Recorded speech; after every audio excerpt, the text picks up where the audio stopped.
Dua hati termanis dan penuh cinta, tentu saja aku balas seisi jiwa.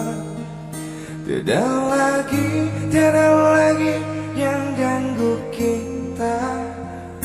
Ini kesungguhan, sungguh aku sayang kamu.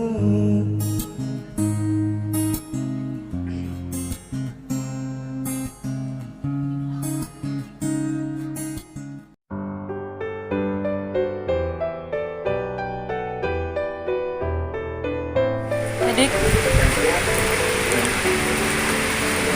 lo kenapa sih suka sama gue? Kenapa sih nanya begitu terus? Ya enggak sih, gue cuma pengen tahu aja. Udah berapa kali coba kamu nanya kayak gitu? Ya nggak tahu sih, lupa gue. Pokoknya seneng aja gitu kalau kamu jawab pertanyaan yang ini. Udah deh, buruan jawab. Iya, karena lu tuh Bentar, Jimmy nelpon. Halo, ya sayang. Ada apa? Iya, aku di rumah.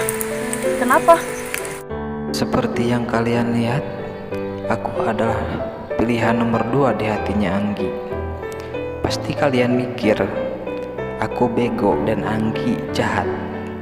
Ya, karena kalian belum pernah ngerasain betapa nyamannya ketika bersama dia. Orang cantik yang kupaksa untuk mendua karena berbagai macam alasan. Ya udah sayang, nanti aku kabarin lagi ya. See you. Cie mau ketemu pacar. Cie, kamu cemburu ya? Cemburu. Cemburu itu hanya untuk orang yang tidak percaya diri. Terus? Ya, aku sekarang sedang tidak percaya diri. Ya udah sih, nggak usah nanya kayak gitu. Kan kita udah ketemu. Ya udah balik yuk, udah sore. Ya udah yuk, udah mau hujan juga. Terima kasih kau telah mencintaiku. Terima kasih kau telah menyayangiku. Tetap di sini temani